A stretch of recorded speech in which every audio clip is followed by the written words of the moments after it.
Jmenuji se Bear Grylls. Ukážu vám, jak přežít na nejnebezpečnějších místech na Zemi. Musím zvládnout týden plný nástrah na takových místech, kde byste bez správných technik přežití nevydrželi ani den. Tentokrát jsem se vydal do vyprahlé arizonské poušti. Budu se brodit pískem,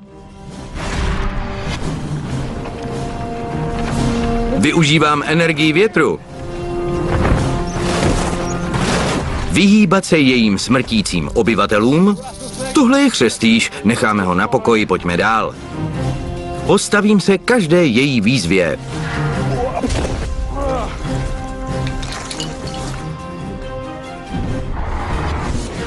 Boj o přežití. Arizona vypadá jako zadní dvorek Ameriky, ale nenechte se zmást. Většinu této pustiny o rozloze 260 000 kilometrů čtverečních pokrývá poušť. Když se tady ztratíte, máte velký problém.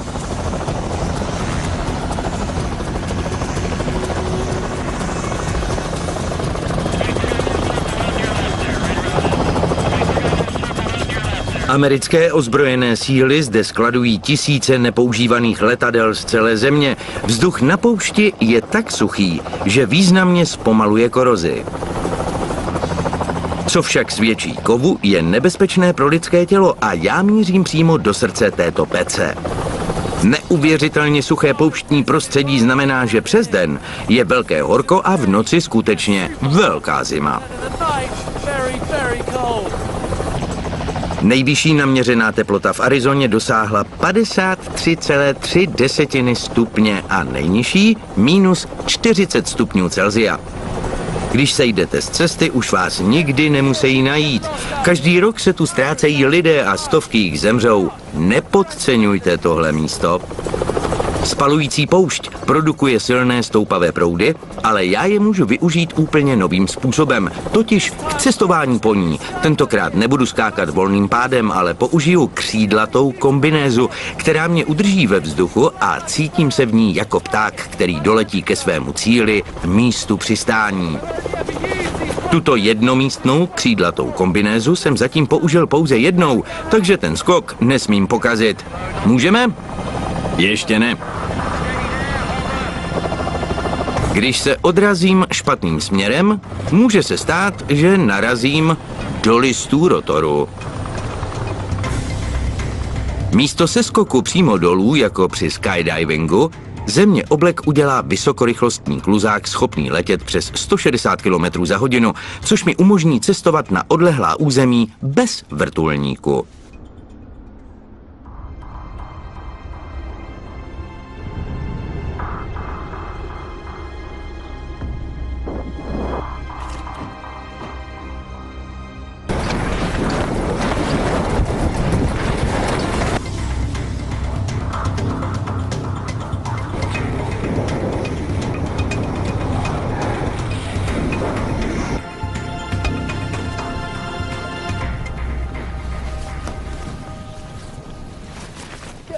Když tu věc dokážete skrotit ve větru, budete si připadat skoro jako pták. Prostě úžasné.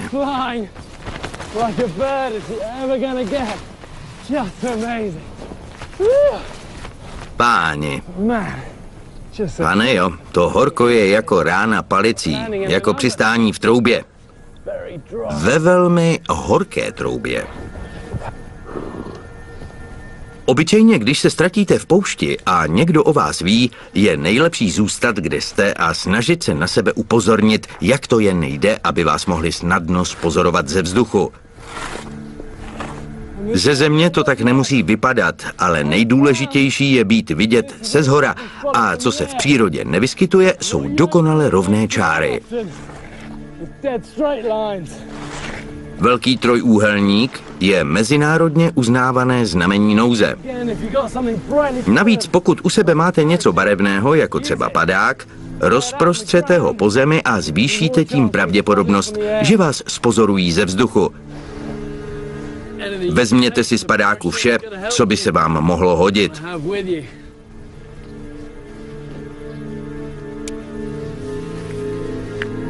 Kdyby vás však přece jen nikdo nehledal, museli byste se odtamtud dostat sami, vlastními silami. Podívejte se na zdejší krajinu. Vidíte ty osamocené hřebeny, takové ostrůvky miniaturních pohoří. Když na ně vylezete, bude tam až o 15 stupňů chladněji a také tam bude větší šance nalézt jídlo a vodu.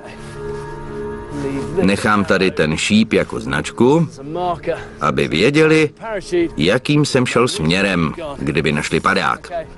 Můžeme jít. Každých 300 metrů nadmořské výšky klesá teplota o 2 stupně, což z každé hory poblíž dělá vhodný cíl. Pokud v těchto teplotách rychle nenajdete vodu, dostaví se dehydratace. Nikdy nezapomeňte na pravidlo 3. Přežijete 3 minuty bez kyslíku, 3 dny bez vody a 3 týdny bez jídla. Ale když jste v takovéto žhavé poušti, je jasné, že 3 dny nemáte ani zdaleka. Voda je tady vaše hlavní priorita. Zeleň neznamená vždy vodu. Pouštní vegetace dokonale vstřebá ze země i to nejmenší množství vody a nenechá v ní vůbec nic. Čím hlouběji pod zem se dostanete, tím větší šanci na nalezení vody máte. Je to dost hluboké. Pozor na ten okraj. Není to moc stabilní. Ta proláklina se táhne až sem. Přesto je to dobré místo k hledání vody, protože sem nedosáhne slunce a voda se tak odpařuje mnohem pomaleji. Slezu dolů, jestli tam nějakou nenajdu. Arizona je poseta kaňony a opuštěnými doly, kde může být teplota až o 6 stupňů nižší a představují tak dobrou skrýš před denním žárem. Dochází v nich však i k bleskovým povodním a člověk musí být schopen rychle utéct. Bude zajímavé odtud vylézat, podívám se po nějaké vodě. Tohle je dřevěné uhlí. Vezmu si ho. Může se hodit. Mimořádně suchý vzduch přitahuje blesky, které často podpálí křoviny. Najít dřevěné uhlí není problém, ale s vodou je to něco úplně jiného. Je to suché jako trout.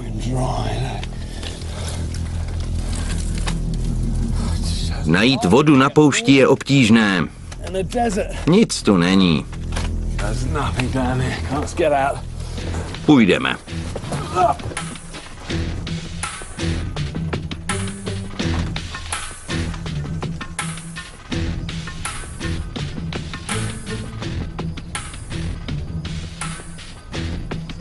Tamhle je velké vyschlé řečiště.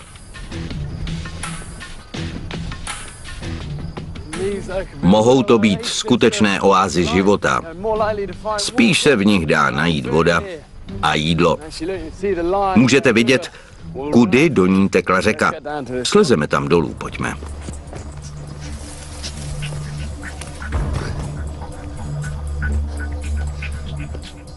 Vidíte, že půda tady je naprosto vyschlá. Tady ty kousky, co vypadají jako čokoláda, znamenají, že je tam ještě nějaká vláha. Musím hledat nejnižší místo ve stínu. Tady je to nejlepší k hledání vody. Jíl zadržuje vodu asi 100krát lépe než písek a tato tráva značí, že nějaká forma vody je nedaleko.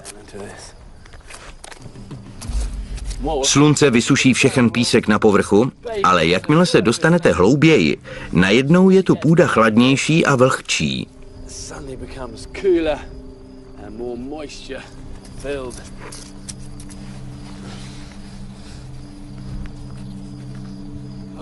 Podívejte se, jaké je tady vlhko. Nejtěžší je ale získat vláhu tak, aby se dala pít. Jeden způsob je pomocí ponožky. Stačí naplnit mokrým pískem a potom ji vyždímat.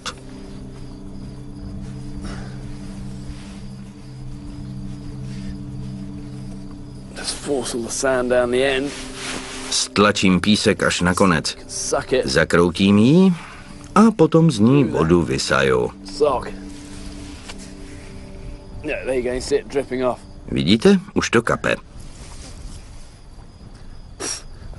Má to zvláštní příchuť, zvlášť přes tyhle ponožky. Jakmile teplota překročí 38 stupňů Celsia, musíte vypít litr vody za hodinu. Tady na poušti to není nic snadného.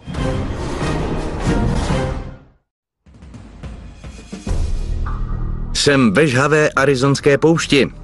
Přede mnou jsou hory Sky Island, kde je chladněji a je tam větší šance nalézt vodu. Nejprve však budu muset přejít vyschlé a vyprahlé jezero. Během let zmizelo v poušti beze stopy mnoho turistů. Když se ztratíte, stane se z ní nebezpečné a smrtící místo. V takovéto písčité, jednotvárné krajině je cokoliv pestře zbarveného okamžitě viditelné. Vrak pouštní buginy nebo něčeho podobného. To je křídlo. Jsou tu kousky ultralightu. Něco z toho se ještě může hodit. Dokonce i něco takového. Pěkně se to leskne. Vyleštěné by to mohlo sloužit jako signální zrcátko. Vyjde slunce, spatříte letadlo a můžete mu tím dávat signály. Tady je vrtule. Každý ví, že pašeráci drog se snaží překonávat mexickou hranici v malých letadlech a ultralightech. Tohle už nikam nepoletí. Zajímalo by mě, jestli bych mohl v tom větru a s těmi koly. A podívejte, tady jsou další kola. A s mým záložním padákem vymyslet něco,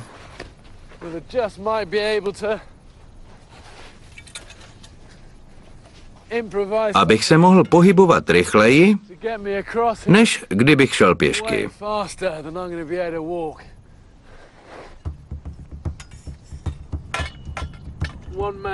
Pro jednoho vrak, pro druhého poklad.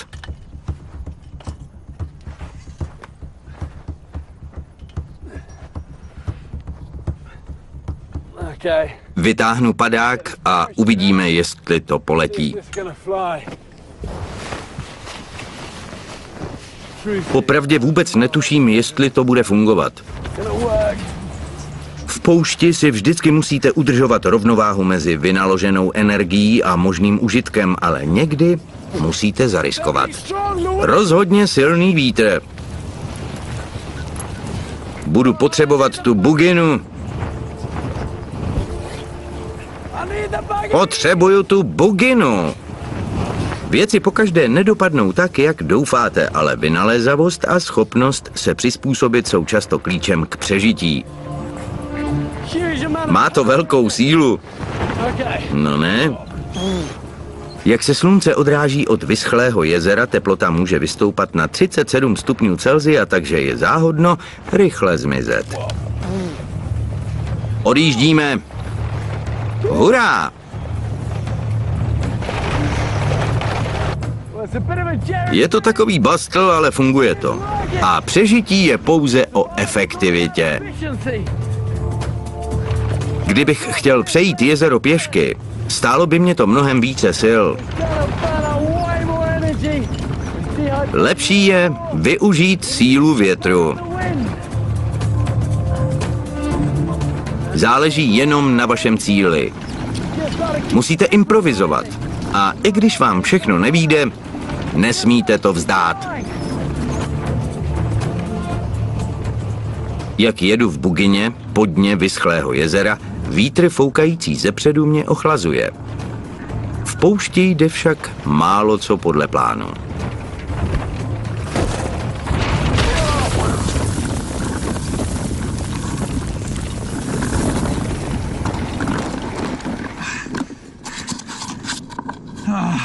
Tak jsem to zrovna neplánoval.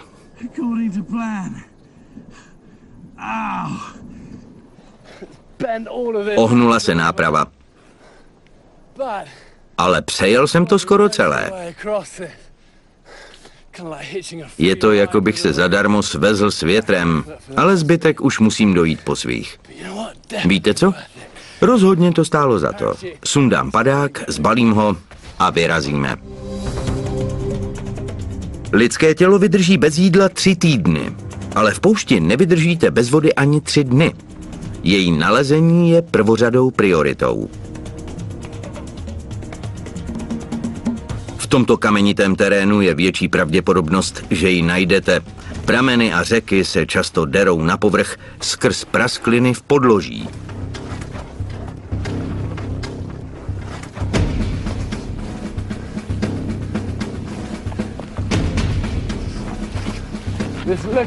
Tady to s vodou vypadá mnohem slibněji. Vidím tady tmavší okraje. To znamená vodu. Ty nevzniknou z občasných srážek. Ty vytvoří jen velké množství vody. Podívejte. Naplavené dřevo. Tady bývá voda pravidelně. Půjdeme za ní. Zaslechl jsem chřestýše. Pomalu, pomalu. Pojďte sem. Tady pod tím keřem je chřestýš. Páni. Zůstaňte tam. Tady se mu líbí. Má tu co lovit. Asi tu najde myši a drobné živočichy hledající vodu. Těmi se živí. Necháme ho na pokoji. Pojďme. Hada nechám být, protože na blízku cítím vodu. To je moje priorita. Voda stéká do této tůňky. Stojatá, ale čerstvá voda. Slezeme dolů. Málo věcí v životě je tak úžasných jako nalezení vody na poušti. Takové zdroje, i když stojaté, umožní život v okruhu mnoha kilometrů. Tohle zahodím. Potřebuju se ochladit.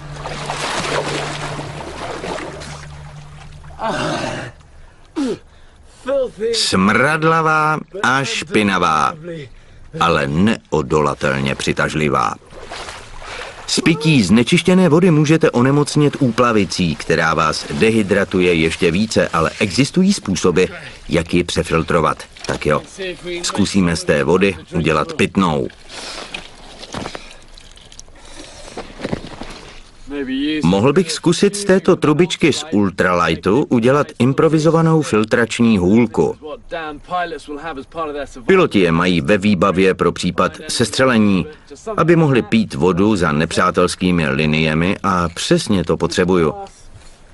Trochu trávy a máme první vrstvu filtru. Potom trochu dřevěného uhlí, co mám. To je skvělý filtr.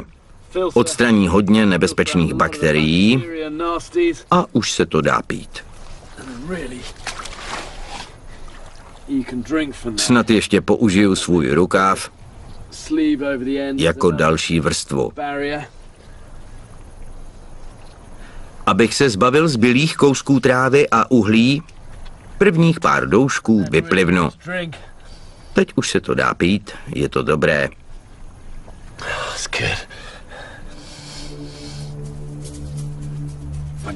Naplním si i láhve.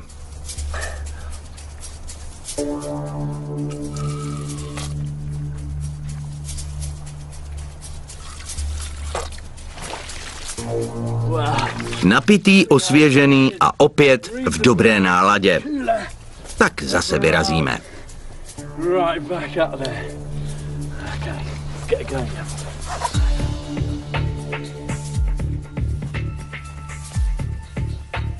Arizonská pohoří jsou chladnější než okolní poušť, ale tento obtížný terén nenabízí lehčí alternativu. Hory vypadají mnohem impozantněji, když k nim přijdete blíž. Skutečně impozantní. Musím zvolit vhodnou trasu nahoru. Tyto rozeklané hory sloužily v 19. století jako útočiště apačským válečníkům Geronimovi a Cuchissemu. Zdolat je bude skutečná výzva. Je to pořádně strmé. Lezení po drolících se skalách je nebezpečné. S pomocí těchto kovových trubek z ultralightu se rychleji dostanu z pouště výš do hor, kde je chladněji. Čím výš však lezu, tím je skála strmnější. Kameny jsou nepříjemné a uvolněné. Celý ten blok se utrhne. Podívejte. Zkusím to vzít podél té stěny a nahoře se zachytit.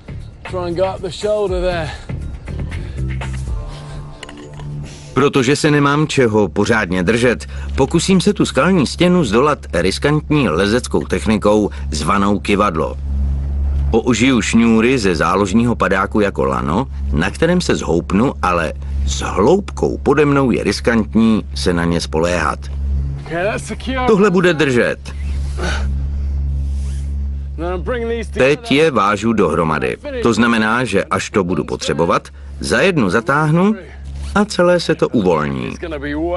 Tohle bude mnohem silnější, než snažit se zpevnit odlupující se kousky skály.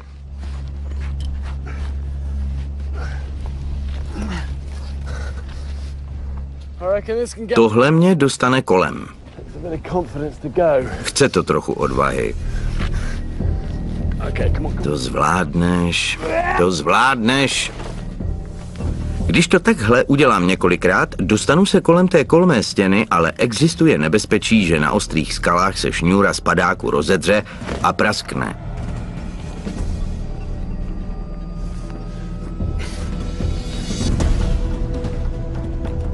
Čím víckrát je použiju, tím to bude nebezpečnější.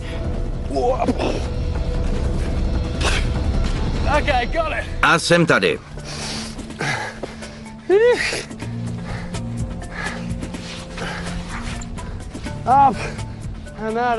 Jsme venku z horka pouště. Je zvláštní, že něco tak působivého je zároveň hodně drsné.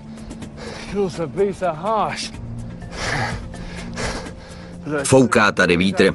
Je to příjemné.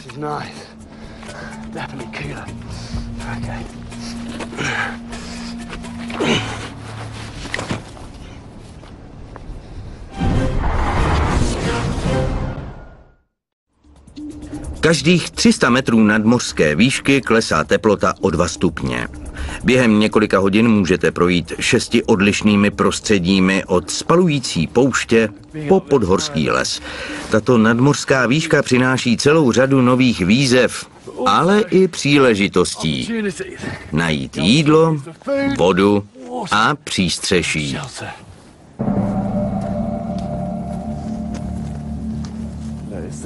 Podívejte se, kudy chodí zvěř. Tento spadlý strom tvoří přirozený koridor. Zkusím udělat apačskou past.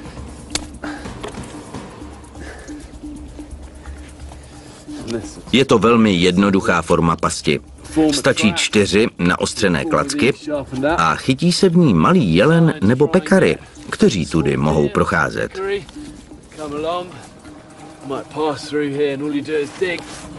Vyhrabu tady díru. Musí být dost hluboká, aby se do ní vešla noha malého zvířete. Na pastech je dobré, že pracují, zatímco někde děláte něco jiného. Apači byli skuteční mistři pastí. Když to máme hotové, zapíchneme je tam, na každou stranu jeden.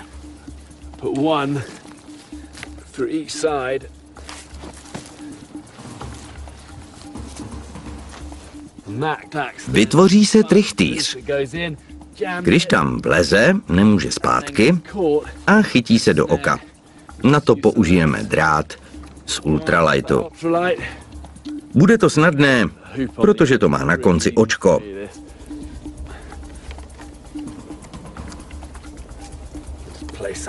Položím ho nahoru.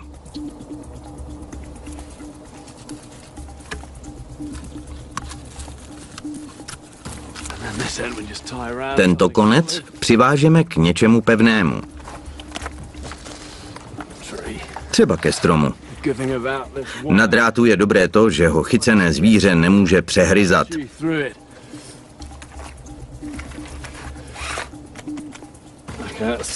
Je to pevné. Se zhora to posypu borovým jehličím, abych ji zamaskoval. Až se setmí, teplota prudce klesne. Oheň a něco k snědku vždycky zpříjemní noc.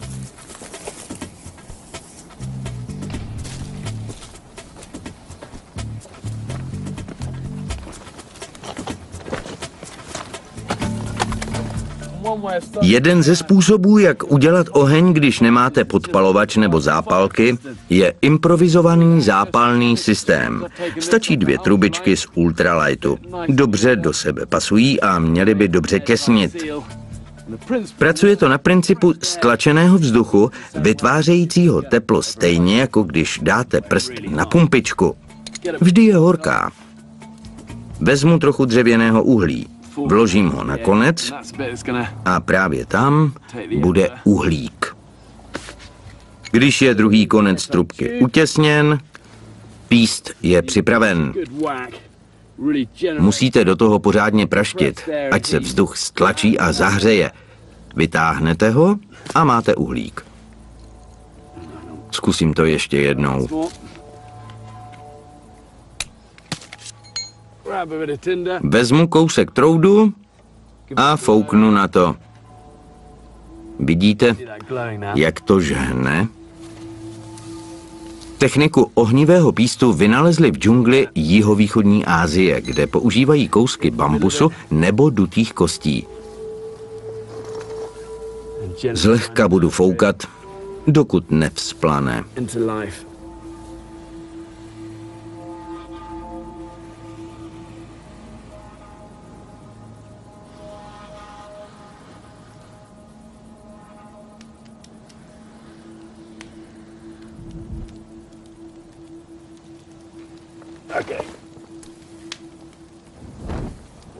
A už to hoří.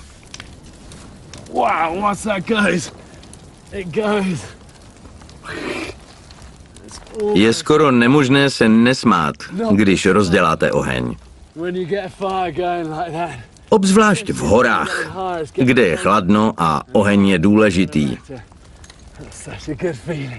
Je to dobrý pocit. Jakmile mám oheň, další prioritou je nalezení potravy. V těchto lesích žijí jaguáři a pumy. A tak nejsem jediný na lovu. Co pak to tady máme? Pumy si často schovávají části své kořisti. Toto je pekary, místní druh divokého prasete. Víc z něho nezbylo.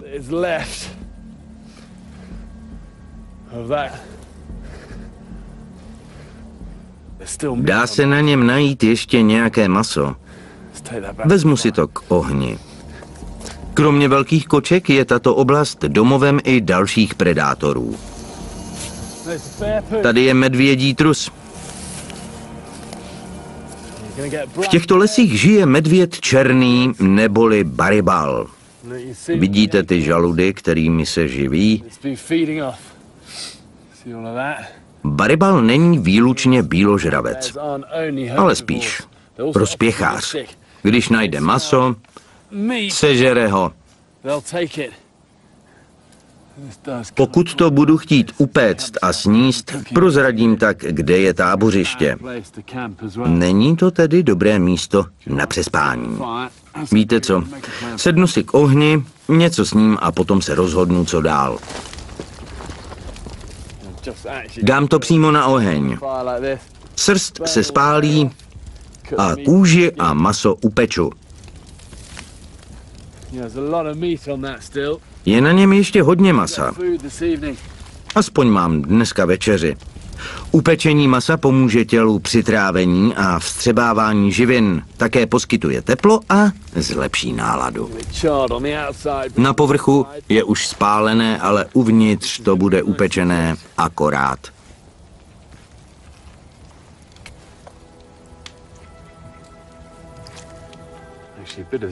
Plecko už je hotové. Je to dobré. Je to teplé a výživné.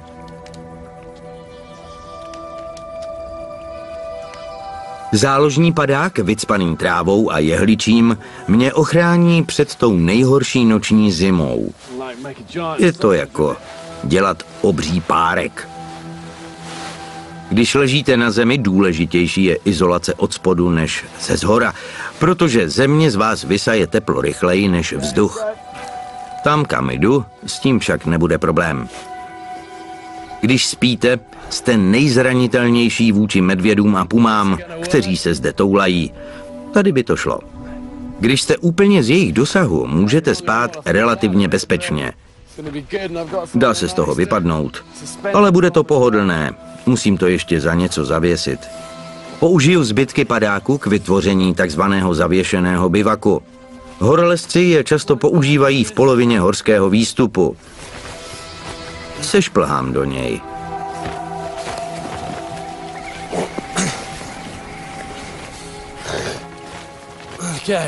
Jako v peřince. To je výhled. Podívejte se na to. Senzace. Tady se ke mně žádný medvěd nebo puma nedostane.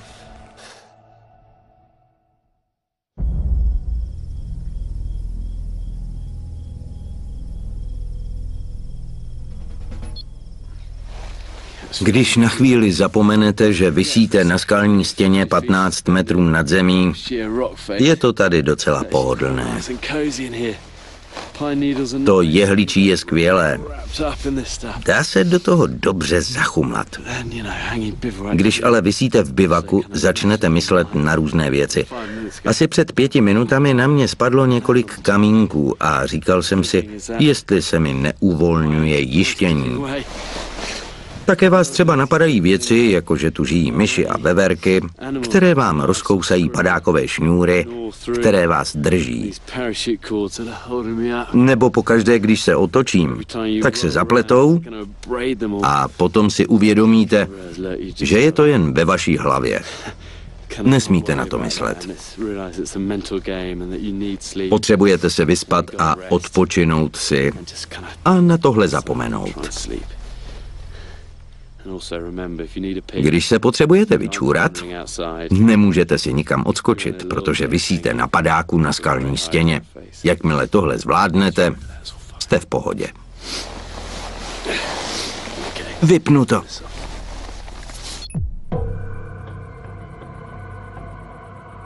Tento drsný hornatý region Arizony je porostlý ostrými trny, kde je každý keř a strom vaším nepřítelem.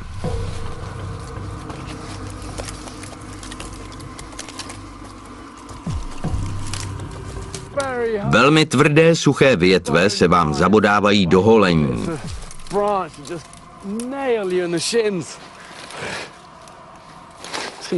Musím zastavit a něco s tím udělat. Nebo nebudu mít na holeních žádnou kůži.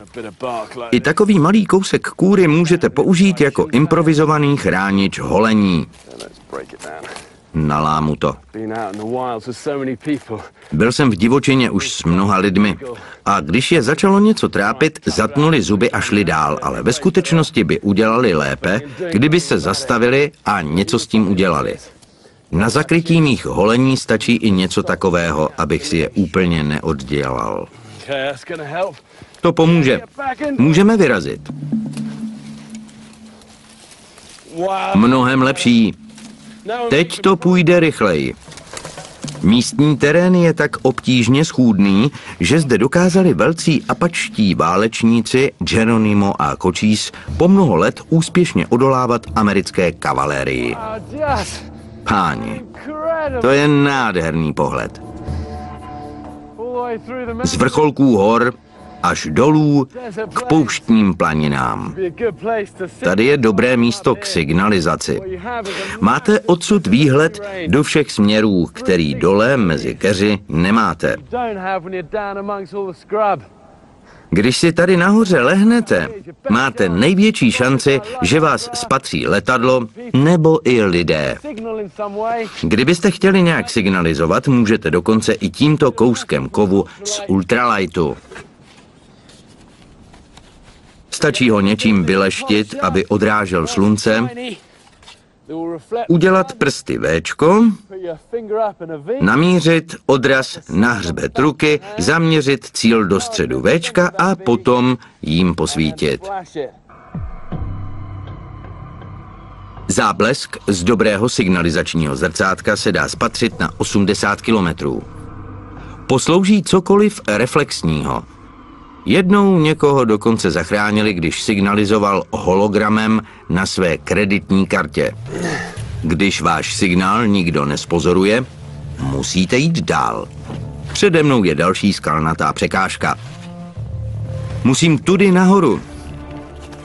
Nevypadá to moc slibně.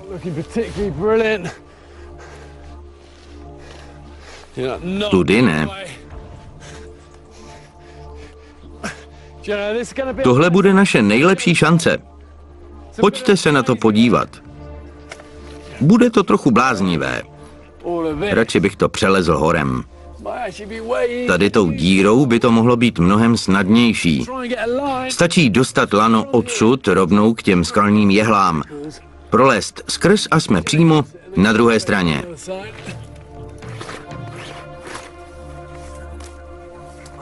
Uvážu několik lanek padáku kolem kamene. To je zatíží a až se dostanu na druhou stranu, snadno mě to unese. Musím jen najít nějakou škvíru nebo puklinu.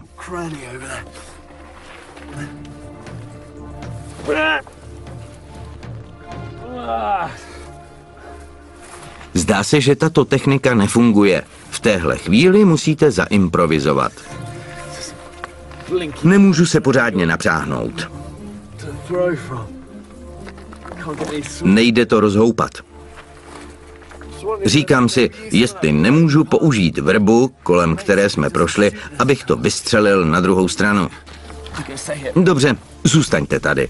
Apačský luk by můj problém mohl vyřešit. Zkusíme, jestli to bude fungovat.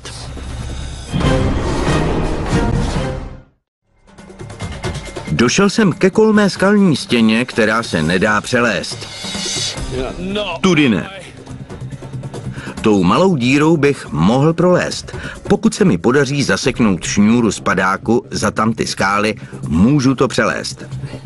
Říkám si, jestli nemůžu použít tu vrbu, kolem které jsme prošli, abych to vystřelil na druhou stranu. Vrba je skvělý pomocník. Může označovat místa, kde je voda a obsahuje kyselinu salicylovou, základní složku aspirinu. Právě teď ale chci využít její pružnosti. Vrba často roste blízko vody, jako je třeba tento potok. Je vhodná k výrobě luků nebo smyček, protože je pružná, ohebná a silná.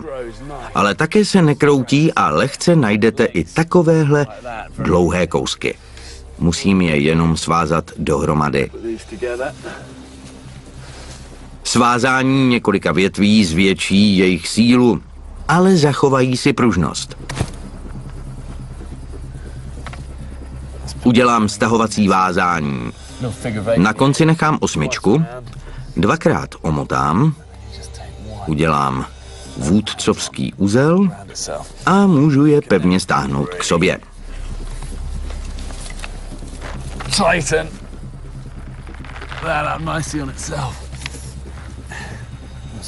Uříznu.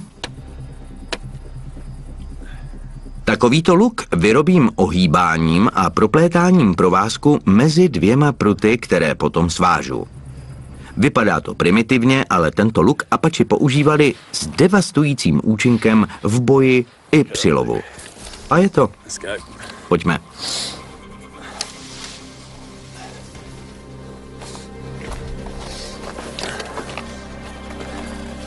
Doufám, že to bude fungovat. Zkusíme to. Ne.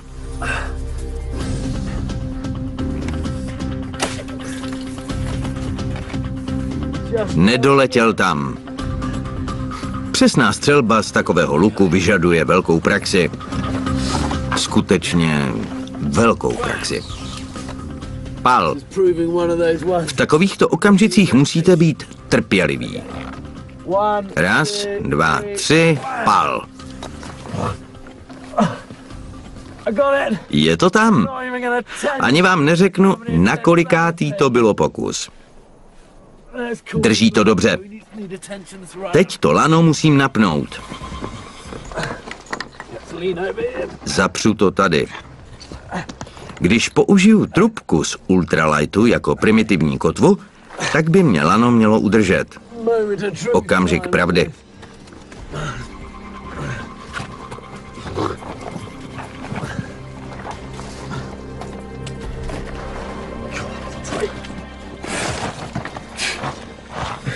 Zkusím to dostat na druhou stranu.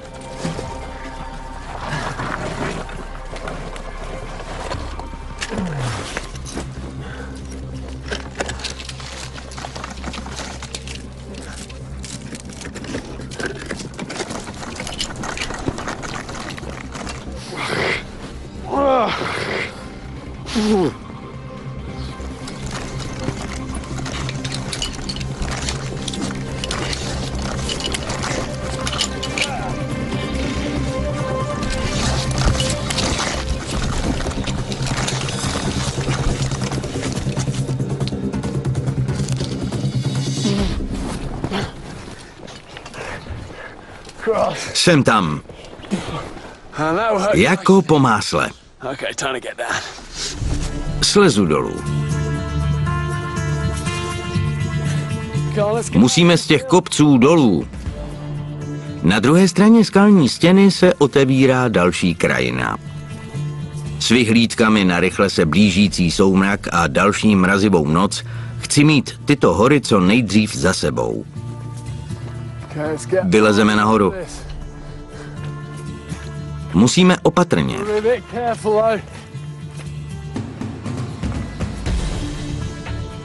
Terén k vymknutí kotníku jako dělaný. Běžte pomalu.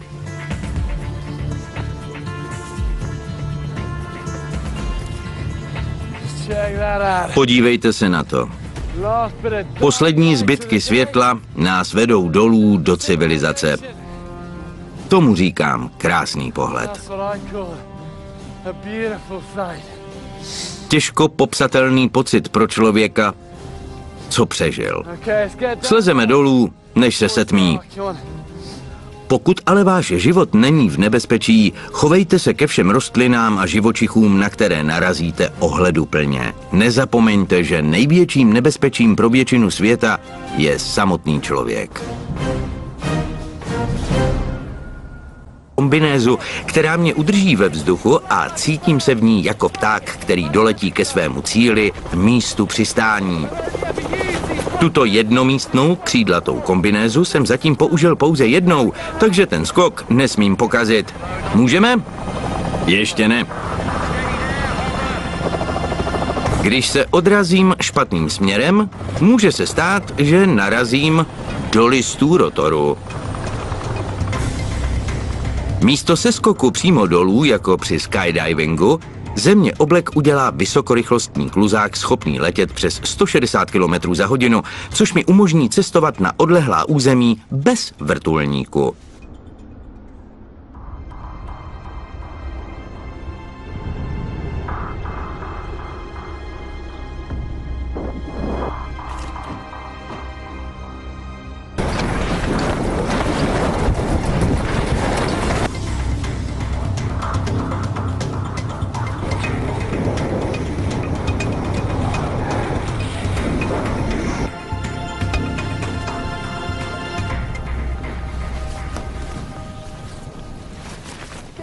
Když tu věc dokážete skrotit ve větru, budete si připadat skoro jako pták. Prostě úžasné.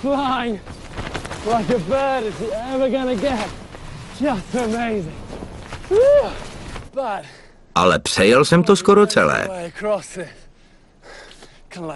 Je to, jako bych se zadarmo svezl s větrem, ale zbytek už musím dojít po svých. Víte co? Rozhodně to stálo za to. Sundám padák, zbalím ho a vyrazíme. Lidské tělo vydrží bez jídla 3 týdny, ale v poušti nevydržíte bez vody ani 3 dny. Její nalezení je prvořadou prioritou. V tomto kamenitém terénu je větší pravděpodobnost, že ji najdete. Prameny a řeky se často derou na povrch skrz praskliny v podloží.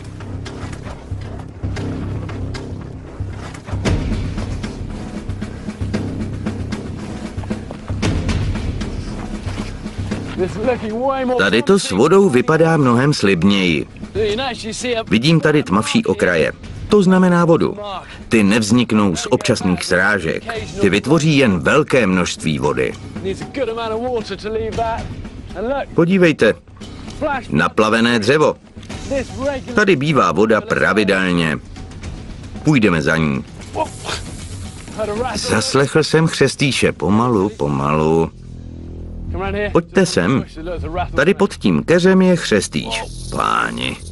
Zůstaňte tam. Tady jsem... Když na chvíli zapomenete, že visíte na skalní stěně 15 metrů nad zemí, je to tady docela pohodlné. To jehličí je skvělé. Dá se do toho dobře zachumlat. Když ale visíte v bivaku, začnete myslet na různé věci. Asi před 5 minutami na mě spadlo několik kamínků a říkal jsem si, jestli se mi neuvolňuje jištění. Také vás třeba napadají věci, jako že tu žijí myši a veverky, které vám rozkousají padákové šňůry, které vás drží. Nebo pokaždé, když se otočím, tak se zapletou a potom si uvědomíte, že je to jen ve vaší hlavě. Nesmíte na to myslet. Potřebujete se vyspat a odpočinout si a na tohle zapomenout. Když se potřebujete vyčůrat, nemůžete si nikam odskočit, protože visíte na padáku na skalní stěně. Jakmile tohle zvládnete, jste v pohodě. Vypnu to.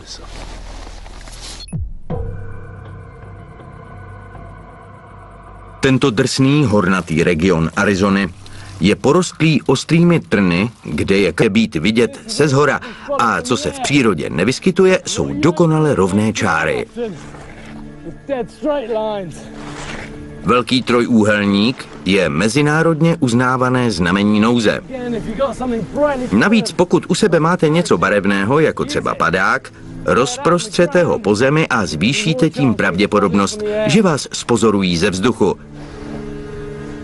Vezměte si z padáku vše, co by se vám mohlo hodit.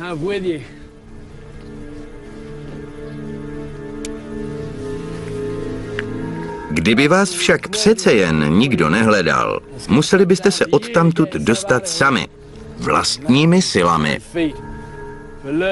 Podívejte se na zdejší krajinu. Vidíte ty osamocené hřebeny, takové ostrůvky miniaturních pohoří. Když na ně vylezete, bude tam až o 15 stupňů chladněji a také tam bude větší šance nalézt jídlo a vodu. Nechám tady ten šíp jako značku, aby věděli, jakým jsem šel směrem, kdyby našli padák. Můžeme jít. Každých 300 metrů nadmořské výšky klesá teplota o 2 stupně, což z každé hory poblíž dělá vhodný cíl. Pokud v těchto teplotách rychle nenajdete vodu, dostaví se dehydratace. Nikdy nezapomeňte na pravidlo 3. Arizona vypadá jako zadní dvorek Ameriky, ale nenechte se zmást. Většinu této pustiny o rozloze 260 000 kilometrů čtverečních pokrývá poušť. Když se tady ztratíte, máte velký problém.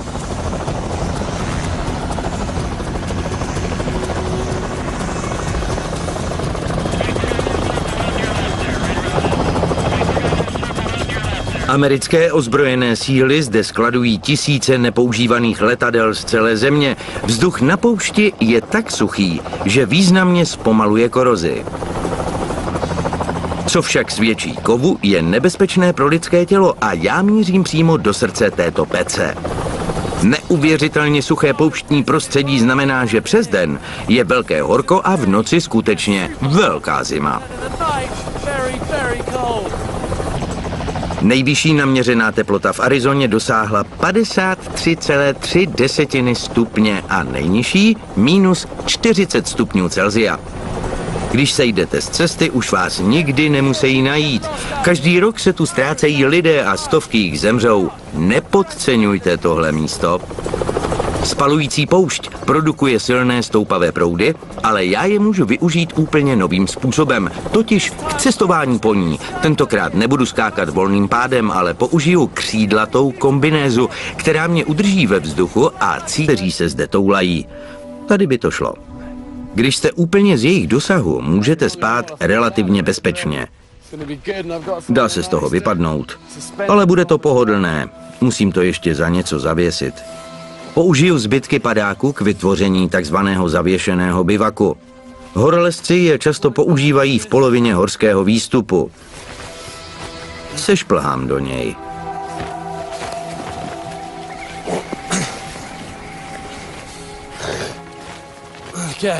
Jako v peřince.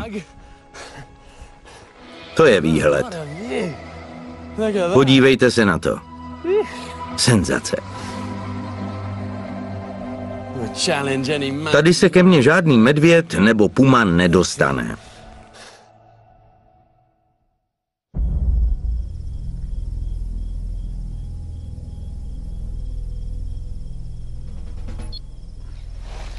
Když na chvíli zapomenete, že visíte na skalní stěně 15 metrů nad zemí, je to tady docela pohodlné. To jehličí je skvělé. Dá se do toho dobře zachumlat. Když ale visíte v bivaku, začnete myslet na různé věci. Asi před 5 minutami na mě spadlo několik kamínků a říkal jsem si, jestli se mi neuvolňuje jištění. Smradlavá a špinavá, ale neodolatelně přitažlivá. Z pití znečištěné vody můžete onemocnět úplavicí, která vás dehydratuje ještě více, ale existují způsoby, jak ji přefiltrovat. Tak jo, zkusíme z té vody udělat pitnou. Mohl bych zkusit z této trubičky z ultralightu udělat improvizovanou filtrační hůlku. Piloti je mají ve výbavě pro případ sestřelení, aby mohli pít vodu za nepřátelskými liniemi a přesně to potřebuju. Trochu trávy a máme první vrstvu filtru. Potom trochu dřevěného uhlí, co mám. To je skvělý filtr. Odstraní hodně nebezpečných bakterií a už se to dá pít. Snad ještě použiju svůj rukáv jako další vrstvu. Abych se zbavil zbylých kousků trávy a uhlí, prvních pár doušků vyplivnu. Teď už se to dá pít, je to dobré.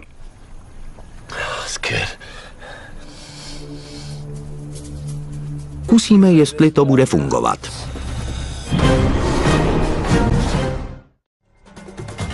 Došel jsem ke kolmé skalní stěně, která se nedá přelézt. Tudy ne. Tou malou dírou bych mohl prolézt. Pokud se mi podaří zaseknout šňůru z padáku za tamty skály, můžu to přelézt. Říkám si, jestli nemůžu použít tu vrbu, kolem které jsme prošli, abych to vystřelil na druhou stranu. Vrba je skvělý pomocník. Může označovat místa, kde je voda a obsahuje kyselinu salicylovou, základní složku aspirinu. Právě teď ale chci využít její pružnosti. Vrba často roste blízko vody, jako je třeba tento potok. Je vhodná k výrobě luků nebo smyček, protože je pružná, ohebná a silná. Ale také se nekroutí a lehce najdete i takovéhle dlouhé kousky. Musím je jenom svázat dohromady. Svázání několika větví zvětší jejich sílu, ale zachovají si pružnost. Udělám stahovací vázání. Na konci nechám osmičku, dvakrát omotám, udělám vůdcovský uzel a můžu je pevně stáhnout k sobě. Pokud to budu chtít upéct a sníst, prozradím tak, kde je tábořiště. Není to tedy dobré místo na přespání. Víte co? Sednu si k ohni, něco s ním a potom se rozhodnu, co dál. Dám to přímo na oheň. Srst se spálí a kůži a maso upeču. Je na něm ještě hodně masa. Aspoň mám dneska večeři. Upečení masa pomůže tělu při trávení a vstřebávání živin. Také poskytuje teplo a zlepší náladu. Na povrchu je už spálené, ale uvnitř to bude upečené akorát.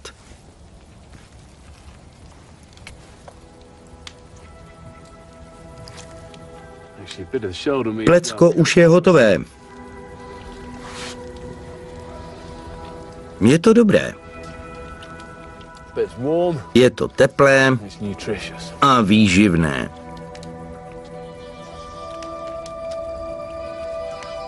Záložní padák vycpaný trávou a jehličím mě ochrání před tou nejhorší noční zimou. Je to jako dělat obří párek. Když ležíte na zemi, důležitější je izolace od spodu než ze zhora, protože zem to oblast domovem i dalších predátorů. Tady je medvědí trus. V těchto lesích žije medvěd černý neboli baribal. Vidíte ty žaludy, kterými se živí? Baribal není výlučně bíložravec, ale spíš rozpěchář. Když najde maso, sežere ho. Pokud to budu chtít upéct a sníst, prozradím tak, kde je tábořiště. Není to tedy dobré místo na přespání. Víte co? Sednu si k ohni, něco s ním a potom se rozhodnu, co dál. Dám to přímo na oheň. Srst se spálí a kůži a maso upeču. Je na něm ještě hodně masa. Aspoň mám dneska večeři. Upečení masa pomůže tělu při trávení a vstřebávání živin. Také poskytuje teplo a zlepší náladu. Na povrchu je už spálené, ale uvnitř to bude upečené akorát.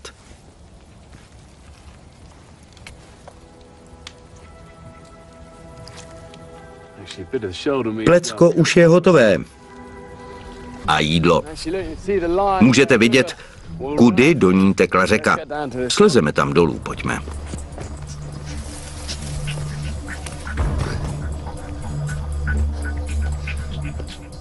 Vidíte, že půda tady je naprosto vyschlá. Tady ty kousky, co vypadají jako čokoláda, znamenají, že je tam ještě nějaká vláha. Musím hledat nejnižší místo ve stínu. Tady je to nejlepší k hledání vody. Jíl zadržuje vodu asi 100krát lépe než písek a tato tráva značí, že nějaká forma vody je nedaleko.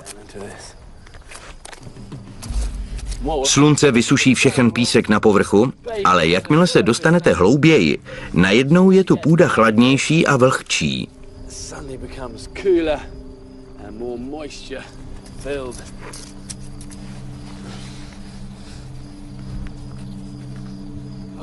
Podívejte se, jaké je tady vlhko.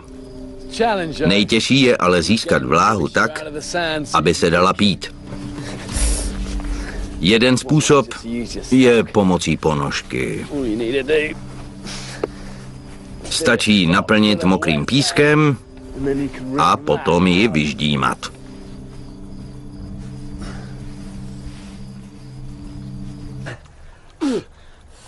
Smradlavá a špinavá, ale neodolatelně přitažlivá. Z pití znečištěné vody můžete onemocnět úplavicí, která vás dehydratuje ještě více, ale existují způsoby, jak ji přefiltrovat. Tak jo, zkusíme z té vody udělat pitnou. Mohl bych zkusit z této trubičky z ultralightu udělat improvizovanou filtrační hůlku.